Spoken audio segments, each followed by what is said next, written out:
성가대 작은 수요지만은 참 찬양 감사하고 하나님께 영광을 돌립니다. 오늘 우리 말씀 속에서 우리가 성찬에 대해서 특히 고린도전서 11장은 아주 상세하게 성찬에 대해서 우리가 나오고 있는 본문입니다. 그래서 이번 시간과 또 다음 시간에 우리가 성찬에 대해서 우리가 말씀을 상고하고자 합니다. 우리가 성경을 보실 때에 여러분들은 성경의 문장을 좀 보시는 훈련을 하셔야 되고요. 성경 한 절의 의미도 중요하지만은 성경 전체에, 그래서 고린도전서 이 전체가 한 편지의 내용이에요. 그러면은 이 한 편지의 1장부터 이 편지를 쓸 때 주제가 있단 말이에요. 그럼 이 주제가 지금 이 고린도전서 11장에 나오는 이 말씀이 이 전체의 내용 속에 있는 한 부분이란 말이에요. 그러면은 왜 고린도 교회가 성찬을 이렇게 바울이 강조하게 되었는가 하는 이유예요. 그것은 고린도전서 1장 11절에 보면은 고린도 교회는 파당의 문제가 있었어요. 분쟁. 그래서 오늘 성경 말씀에도 분쟁을 즐기고 분쟁을 이렇게 정당화하는 사람들이 있다고 그랬지 않았어요? 이런 사람들은 성찬에 참여할 수 없다고 그랬어요. 오늘 보면 분쟁과 갈등이 있는 것을 정당하게 생각하는 거. 야, 우리는 분쟁과 갈등을 하나님의 뜻으로 받아들이는 무리들이 있었단 말이에요. 그러니까 이런 사람들을 향해서 우리가 이제 고린도 교회 분당의 문제, 엄난의 문제, 교회 안에 각종 우상의 문제, 이런 문제들이 이제 교회 안에 무질서하게 존재되어 있단 말이에요. 그래서 제일 큰 문제 중에 하나가 우상 문제보다 더 심각한 문제가 고린도전서 1장 11절의 문제예요. 그 문제가 무슨 문제예요? 파당의 문제. 바울 자신이 말하거든. 바울파, 게바파, 아볼로파, 그리스도파, 이런 파당의 문제를, 사람을 추종하며 따라가는 이 문제를 교회 성도들이 잘못됐다고 생각하지 않고 정당하게 여기고 있다는 거예요. 오늘 본문에서. 그것을 고치려고 하지 않고 나는 바울에게 복음을 받았다. 나는 아볼로에게 복음을 받았다. 나는 게바에게 복음을 받았고 나는 그리스도파다. 직접 받았다. 이렇게 네 가지 파당이 이 고린도 교회 안에 있단 말이에요. 그럼 바울파는 무슨 파요? 바울파는 헬라적인 철학을 가지고 헬라적인 교육을 가진, 요즘 말하면 우리 젊은 신세대들이 가지고 있는 그런 의식을 가진 목사님이셔요. 그리고 아볼로는 뭐냐? 아주 학문에 능통한 교육적인 목회를 하시는 목사님이셔요. 그 다음에 게바는 율법과 전통과 예식과 의식에 아주 이렇게 몸에 굳혀진 목사님이 바로 베드로예요. 그 다음에 이것도 저것도 아닌 율법을 싫어하는 그리스도파가 있어요. 우리는 그리스도 운동만 하면 되지 다른 거는 필요 없어 하는 모든 율법을 무시하는 그리스도파가 있단 말이에요. 그럼 이 모든 파들은 다 정리가 돼야 된다는 거예요. 우리는 예수님을 믿는 거지 사람을 추종하는 것이 아니라고 하는 것이 이 고린도 교회의 지금 문제점을 치유하기 위해서 오늘 이 말씀을 주셨어요. 그래서 우리가 성찬을 통해서 우리가 생각해볼 첫 번째 제목에 의식을 통한 믿음 회복을 해야 된다.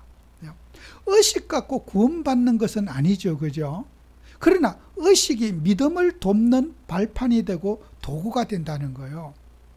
그래서 우리가 교회 안에 우리는 의식이라는 것이 왜 그렇게 중요하냐?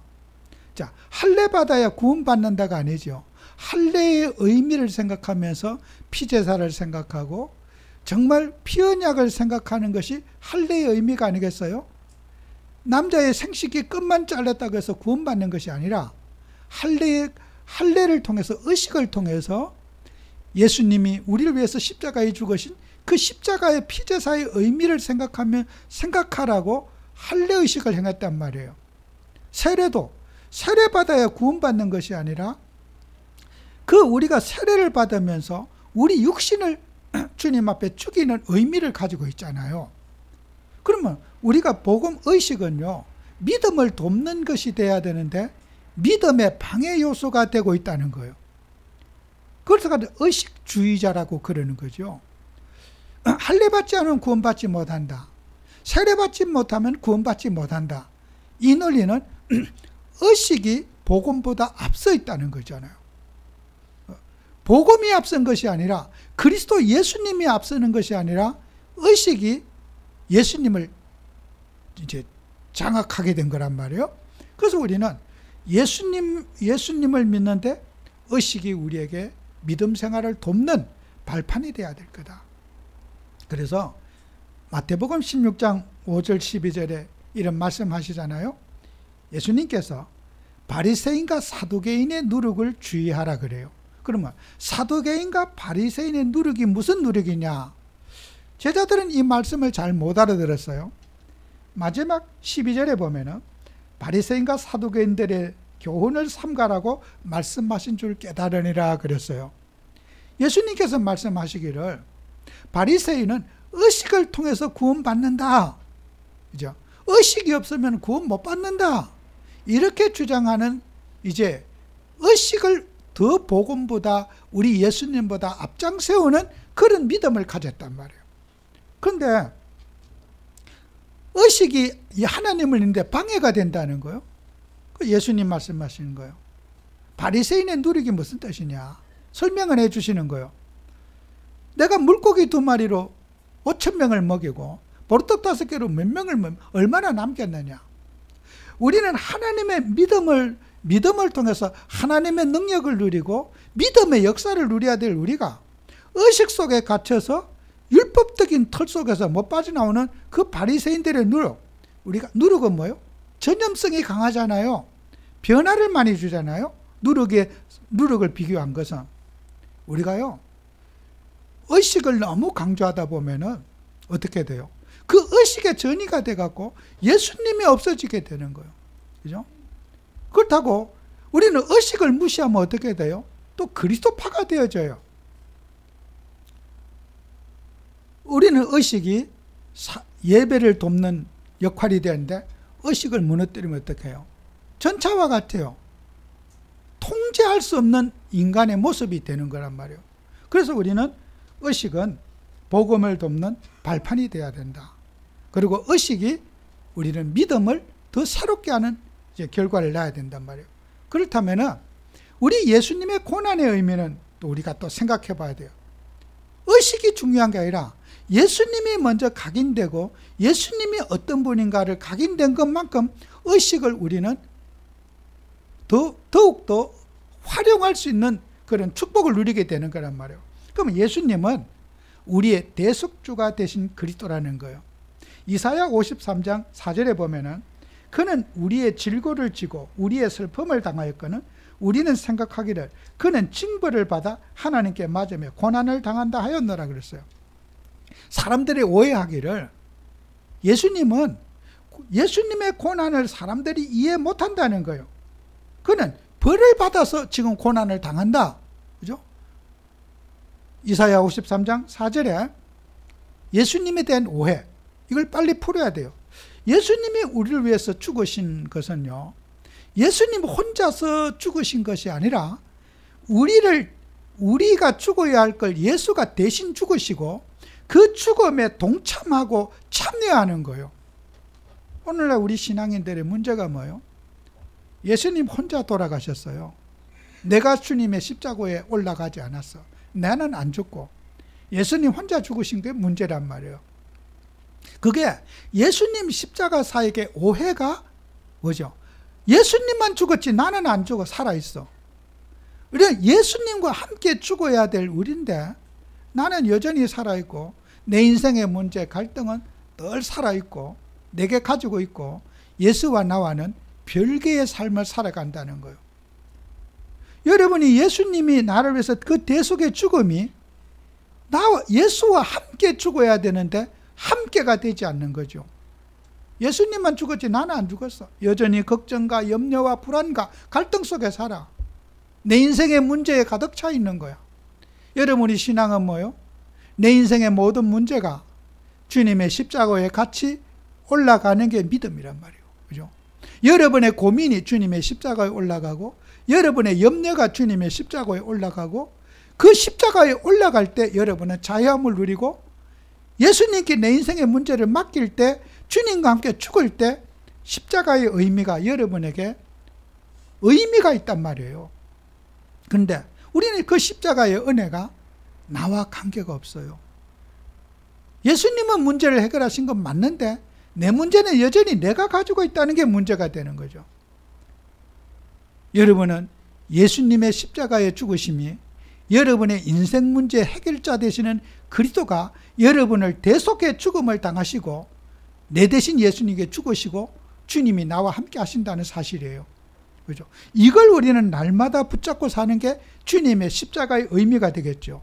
또 예수님은요, 우리의 중보자가 되신 그리스도란 말이에요. 디모데전서 2장 5절 6절에 하나님은 한 분이시요 또 하나님과 사람 사이의 중보자도 한 분이시니 곧 사람이신 그리스도 예수라 그랬어요. 우리는 하나님을 만날 수 없어요. 예수님을 통해서 하나님이신 그가 우리의 인생 문제를 해결하시고 하나님 만나는 길이 되어 주셨어요.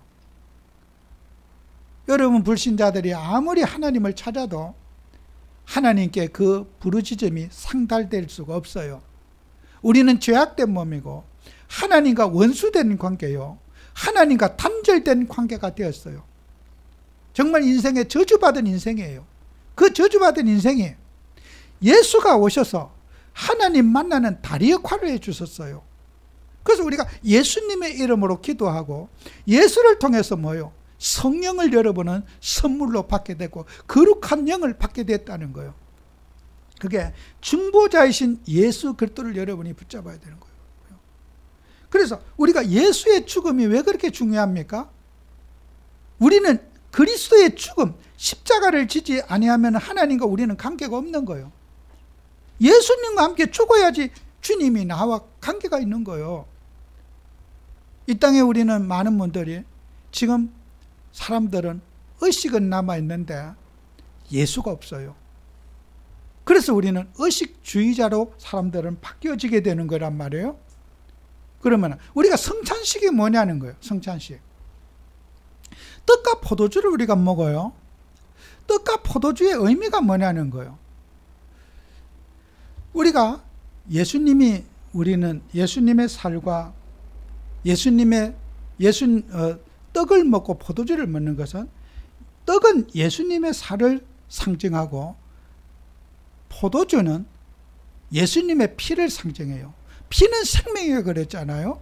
그러면은 예수님의 살을 먹고 예수님의 피를 먹는다는 것은 예수님과 예수님의 죽음이 나와 함께 죽었다고 하는 의식을 성찬을 통해서 행하는 거예요.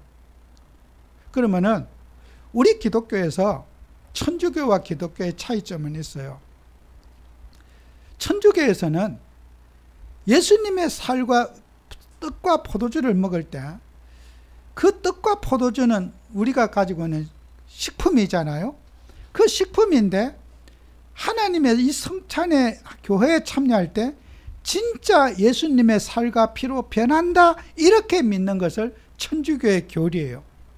그걸 갖고 우리는 신학적으로 화채설이라 그래요. 성찬식에 쓰는 포도주와 떡은 그게 진짜 예수님의 살이고 진짜 포도주다, 진짜 피다, 이렇게 믿고 그 예수의 내가 살을 먹는 시간이고 예수님의 피를 마시는 시간인 거예요. 그죠? 그래서 왜 그렇게 천주교는 화채설을 주장했느냐? 예수님의 십자가의 의미를, 주님의 죽으심이 나와 함께 죽었다고 하는 의식을 강조하기 위해서 그렇게 실제로 피와 살이 된다, 이렇게 가르치고 있고 그렇게 주장하고 있어요. 우리 기독교는 천주교와는 다릅니다. 오늘 성경 말씀에 있는 대로 기념하라고 했잖아요. 25절에 나를 기념하라. 기독교는 기념서를 말해요. 우리는 그게 떡이고 포도주지만은 그 의미, 예수님이 나의 죄와 나의 인생 문제, 모든 문제를 가지고 주님이 십자가에 나를 위해 죽으셨다고 하는 그 신앙 고백 속에서 우리는 의미를 생각해서 성찬식을 행하는 것이라고 해서 우리는 기념서를 말해요. 그러면은 우리가 믿음을 돕는데 천주교 교리가 나으냐 기독교 교리가 나으냐는 각자가 판단할 일이에요. 그러나 성도님들의 믿음을 세울 때는 기념설보다는 천주교의 화채설이 훨씬 더 믿음을 돕는 데 도움이 되어져요. 저는 기독교 목사지만은 천주교가 가지고 있는 그 성찬 예배가 훨씬 더 성도님들의 믿음을 돕는 데 도움이 되어지는 거예요. 왜 그런 줄 압니까? 우리 기독교는 성찬에 대한 이해가 너무나 부족해요. 그래서 심지어는 어떤 목사가 성찬식을 행하고 그거 남은 거 먹고 음주운전해갖고 사고치고 뭐서 감옥 간 사람도 있어. 그런데 그게 말이 됩니까?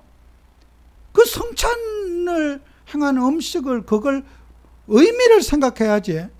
성찬식 그거 먹고 법정에 가갖고 왜 술 먹었냐 목사가 물었더니 예, 성찬식하고 먹었습니다. 그래서 사고치고 그랬습니다. 정상적인 판사 같으면요, 물론 판사도 그렇게 판결했지만은 가중처벌해요. 그 미친놈이구나 너는. 너는 기독교인이지만은 너는 교회를 다녔지만은 너는 교회를 핑계하고, 여러분이 혹시 술을 먹고 사고 쳐도요, 교회 핑계대고 교회 팔고 예수님 팔아먹으면 안 돼요. 그런 성찬의 의미를 놓치고 교회가 술을 먹여가지고 음주운전 시켰다. 어느 재판관이 그걸 인정해 주겠습니까? 그런 못된 말에는 형을 보통 음주운전했다 감옥에 구속시키지 않아요. 그냥 집행유예 뭐 이렇게 풀려나와. 그런 구속시키는 법은 없어요. 그런데 그걸 현행범으로 구속시키는 것은요, 못됐다 이거요. 악질이라 이거요. 너는 목사지만은 교회를 팔아먹고 예수님을 팔아먹는 그런 악질 같은 행동을 하면 어떻게 해요? 판사가요, 그거는 잡아넣어버려요. 저 못된 놈은 인간성이 틀려먹어가지고요, 저런 버릇은 저는 고치지 못할 병이다. 저 정신병원에 가둘 놈이다. 그래서 재판장이 형을 무겁게 내린 거예요. 2년씩이나. 그 이유가 왜 그래요? 예수님이 우리를 음주운전하게 만들지 않았어요.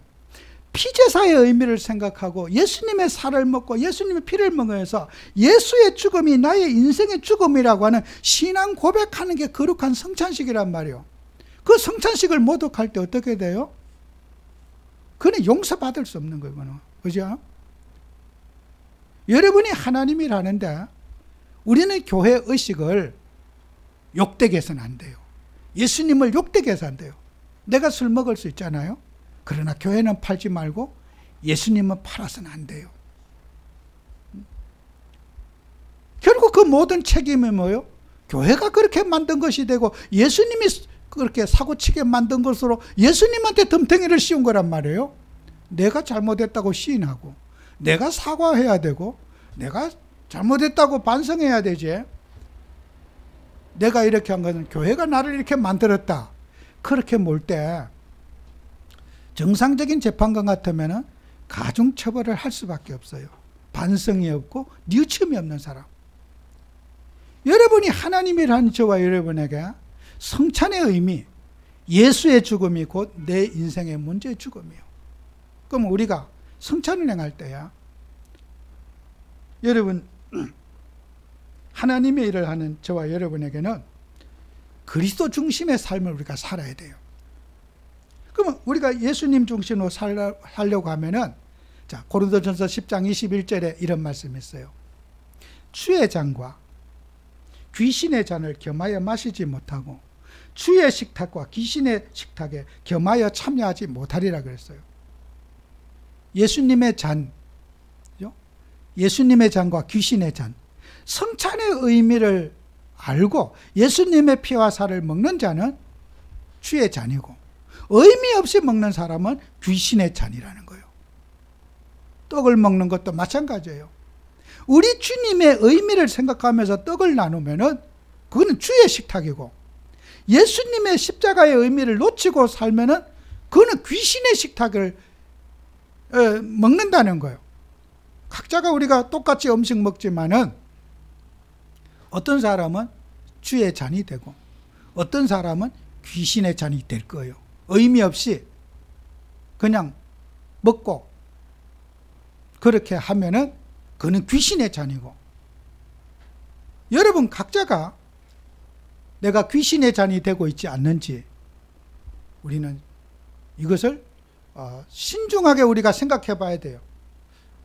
내가 귀신의 잔을 받고 있고 귀신의 식탁을 받고 있는지 각자가 분별해서 살아야 돼요. 예수님을 놓치면은 귀신의 잔이 된다. 예수님을 놓치면은 귀신의 식탁이 된다. 그래서 피제사의 의미를 놓치면은 우리는 사단의 올무에 빠질 수밖에 없다는 거예요. 그래서 바울은 이런 말씀합니다. 고린도전서 15장 31절에 형제들아, 내가 그리스도 예수 우리 주 안에서 가진 바 너희에 대한 나의 자랑을 두고 단언하노니 나는 날마다 죽노라 그랬어요. 바울이 왜 날마다 죽노라 그랬겠어요? 한 번만 죽으면 됐지. 여러분 인생에 살아가면서 매일매일 우린 죽어야 돼요. 안 죽었기 때문에 죽어야 되는 거예요. 여러분의 인생의 문제, 죽은 사람은 문제가 없잖아요. 죽은 시신이 문제가 뭐가 있겠어요? 찔러도 감각도 없고, 귀신의 뺨을, 죽은 사람 시신의 뺨을 때려도 아픈 걸 모를 거예요. 욕을 해도 섭섭하지 않을 거예요. 죽었기 때문에. 그죠? 죽은 시신한테 막 쌍욕을 해도 죽은 시체가 화가 나서 뻘떡 일어나는 법은 없을 거예요. 그죠? 감각이 없다는 거예요. 죽은 사람은. 느낌이 없다는 거예요. 그죠? 예수와 함께 내가 죽어야지 여러분의 세상의 모든 것들이 감각이 없어지는 거예요. 안 죽으니까 분노가 일어나고 화가 일어나고 내가 갈등이 있는 거란 말이에요. 바울은 내가 죽어야지 세상 모든 문제가 없어지구나. 그래서 나는 맨날 죽는다고 흉내를 내는 거예요. 나는 그리스도와 함께 십자가에 죽었다고 고백하고 시인할 때 내 인생은 어떻게 해요? 자유함을 누리게 되는 거예요. 잠깐 맡겼어요? 예수님께? 맡겨놓고 1시간을 맡기겠어요? 2시간을 맡기겠어요? 예수님께 몇 분 맡길 수 있어요? 하나 예수 믿으니까 아무 걱정이 없고 너무너무 행복해요. 일시적으로 우리가 이제 이렇게 사람이 그런 말을 할 수가 있죠. 그죠? 나 너무 행복해요. 예수 믿었더니 인간이요, 엔돌핀이 돌아가지고 잠깐 희열을 느끼고 기뻐할 수가 있어요. 너무너무 찬양하고 절관 좋아. 행복해. 근데 그게 얼마나 유지가 될 수 있겠어요? 내가 1시간을 예수님께 문제를 맡길 수 있겠습니까? 못 맡겨요. 맡겨놓고 또 찾아가. 예수님, 제 문제니까 가져갈게요. 또 돌려 가져가. 우리는 매일매일마다, 바울도 그랬을 거예요. 나는 날마다 죽어야 된다. 날마다 주님의 십자가를 지고 나는 죽어야지 주님이 내 안에 산다. 그죠? 문제를 어떻게 해요? 1초만 맡겨. 1초 후에 또 돌아가져가. 그래도 또 맡겨. 줬다 뺏었다. 줬다 뺏었다. 우리는 평생 문제를 주님 앞에 줬다 뺏었다 하는 게 우리 신앙이란 말이에요. 그 믿음 좋은 바울도 맨날 죽어야 할 일이 있어. 하루만 죽으면 되는 게 아니라 날마다 나는 죽노라. 그죠? 안 죽어. 죽는 흉내를 이렇게 매일매일 내는 거예요. 예수님이 나를 위해서 주님이 십자가에서 내가 고민하는 문제, 내가 염려하는 문제, 불안, 염려, 주님은 나를 위해서 십자가에 죽으셨습니다. 우리가 신앙 고백할 때, 그죠? 잠시 내려놨다가 또 내 정신 돌아오면 또 찾아가. 주님 보관한 거 주세요 하고 또 가져와. 또 불안에 떨어. 그래 어떻게 해요? 또 맡겨. 그래서 날마다 성찬을 행하면서 주님과 함께 내가 십자가에 죽었다고 하는, 내 인생 먼저 죽었다고 하는 고백하는 시간이에요. 그래서 성찬이 빠진 초대교회 예배는 죽은 예배인 거예요.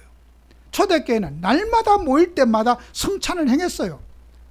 모든 사람이 죽음을 고백하는 시간이기 때문에. 자식 문제 갖고 와서 주님의 십자가에 올려놓습니다. 예배 실컷 드리고 찬양하고 즐거웠어. 집에 가면서 또 자식 문제 갖고 가. 이놈의 자식 어떻게 할까 불안해. 또 가져갔다가 고생하다가 교회 올 때 또 가. 또 주님 앞에 맡겨. 우리는 평생 예배할 근거가 거기 있는 거예요. 안 맡겨지기 때문이에요. 염려를 맡기려고 했는데 또 맡겨져야 말이죠. 천국 가는 그날까지 우리 인생의 염려와 싸우고 내 인생의 문제를 주님 앞에 맡길 때만 자유함을 누리는 거예요. 그게 십자가의 은혜예요. 여러분, 십자가 앞에 가 있을 때만 자유함이 있고 해방이 있고 기쁨이 있고 평안이 있는 거예요. 그리스도인들은 십자가의 은혜를 놓치면은 그때는 지옥이 되는 거예요. 마음이 그냥 고추장 담고 괴롭고 불면증에 시달리고, 그래서 우리는 자나깨나 껌딱지처럼 예수님과 딱 붙어 있어야 돼. 걸음걸음마다 우리 주님과 함께 동행하고 주님을 붙잡고 주님을 의식하고 주님의 성찬에 참여할 때 우리는 행복해지는 거예요. 이 불안한 염려 많은 세상에 저와 여러분이 살고 있어요. 문 밖에 나가면은 걱정거리가 태산같이 기다리고 있어요. 이 교회 문을 나갈 때 좋은 일이 있는 게 아니고 염려와 걱정과 불안이 나를 엄습하고 기다리고 있다니까요.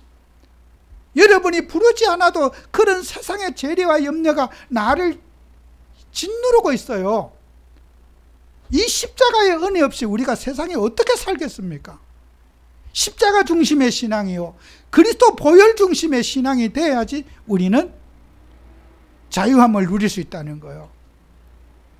그리스도가 모든 문제 끝났습니까? 죽을 때까지 끝나지 않았어요.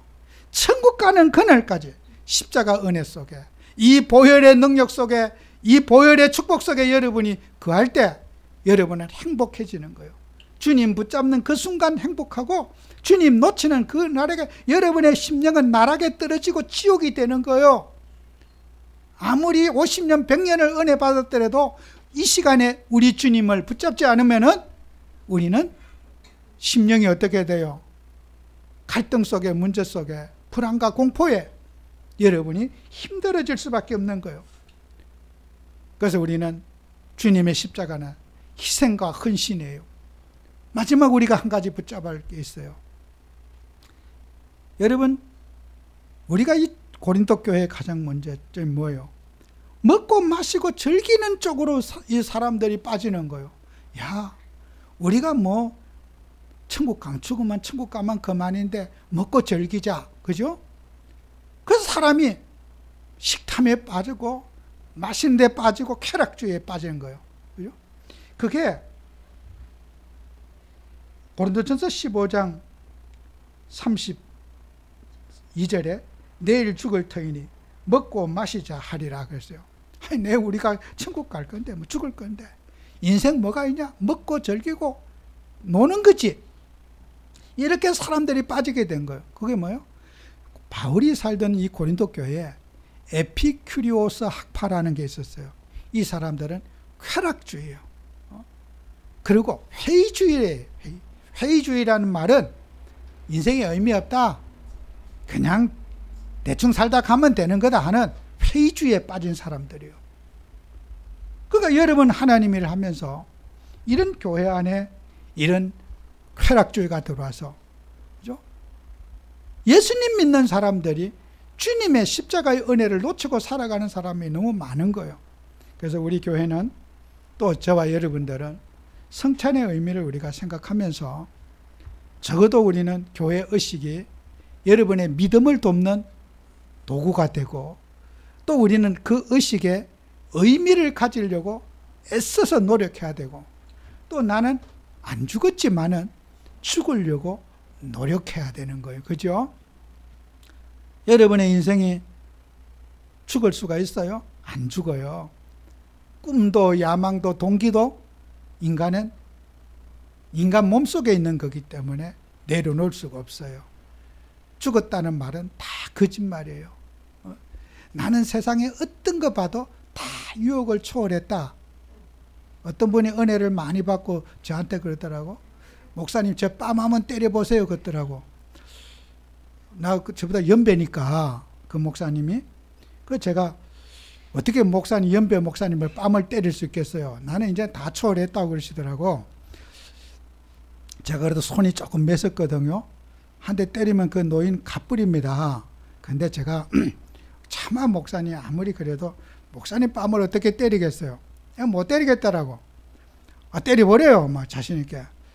근데 자기는 이 복음을 깨달으니까 다 이제 초월했다는 거예요. 야, 이 복음 하나를 몰라갖고 내가 지금까지 시달리고 살았지? 다 끝났다는 거예요. 근데 이제 그분이 복음을 너무 확실히 깨달아가지고 지금은 어디서 지방에서 식당하고 계시다 그러더라고. 목회 그만두고. 여러분 보세요. 그게요, 사람은요, 어디 바람이 나갖고 어느 여자를 만나갖고 어디 이혼하고 막 식당 한다고 그러더라고요.